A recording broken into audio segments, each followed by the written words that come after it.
Hi, I'm Aida Regadare and I'm just back from speaking on a panel in St Tropez. I was so excited to get to meet some of the world's top art collectors, including Christian Levitt, who founded Femme Mougin, which is Europe's first museum dedicated to female artists, and it's got an extraordinary collection of the top artists working today, the top female artists. And also on the panel was Carrie Vick, who owns Vick Retreat and is also a wonderful patron of the arts and a super art collector.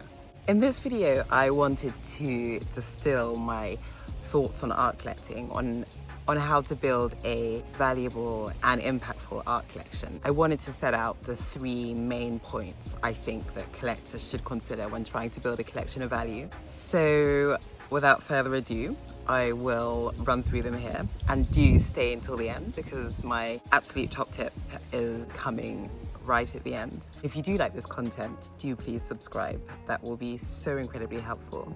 Thank you so much for watching. So before you set out on your art collecting journey, you should ideally educate yourself on the art market.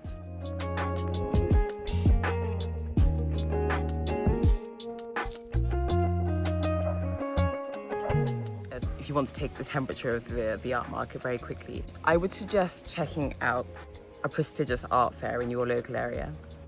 Now, there are many art fairs, but I think Frieze Art Fair is often a really good place to start. Art Basel is perhaps the most prestigious, but just that little bit too expensive. But Frieze, you have a real mix. It is also an expensive fair, but you do have some more entry-level prices of artworks, and you'll have all the leading galleries presenting there.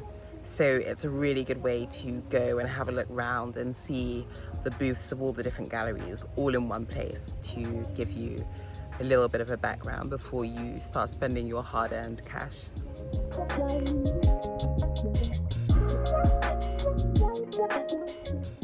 The second thing I definitely recommend is don't go and spend your money in little bits. You know, if you've got a certain budget, don't divide it up and think that you are safer by hedging your bets and going for lots and lots of inexpensive artworks. I think provided you've done some research and you understand, you know, you've spoken to people in the art world, you've seen what the galleries are bringing, you've seen who's doing well, you're better off buying quality and you're better off putting all your money into the best artwork you can afford at the time. Once an artwork has already achieved a certain price and the artist has a certain level of notoriety, there's an established network behind that artist. There are galleries working really hard to maintain that artist's prices. He's got a following. She or he has hopefully got a secondary market, which means that it's not being bought just once from a gallery, but their works can also then be sold on at auction or via dealers.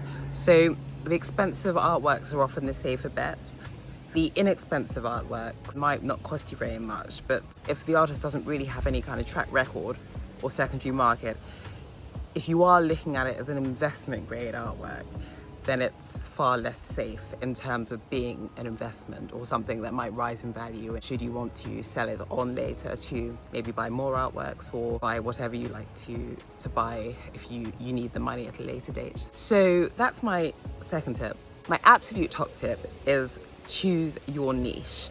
So at this panel, what was really interesting is that each of the speakers, myself included, we all love working with artists, but we have a niche and we have a real specialism. So Christian Levitt's collection specializes in female artists, and Carrie Vick has a particular interest in Latin America. My collection specializes in African diaspora artists or artists that are in dialogue with the African continent. Though of course I have artworks from artists from all over the world, and often if I meet artists and connect with them, that's the way that I will also typically acquire works.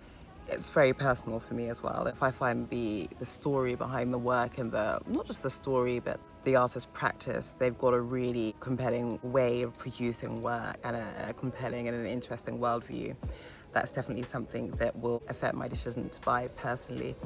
But I certainly do have an overarching niche or area in which I collect. And by doing that, your collection becomes a bit more considered, becomes a bit more coherent. It seems less random. And you're able to get more educated because it's very hard to become an expert on everything. But if you narrow your collecting segment down to a small subsection, then it's much easier to really kind of keep abreast of what's going on in the market in that area and to and to just become an expert in your niche over time. Maybe even meet some of, a lot of the artists working in that area, a lot of the galleries, a lot of the curators, and you can really, really get stuck in and build a collection that is not only valuable, but it's important, it's impactful, it's meaningful. So those are my thoughts. Thank you so much for listening.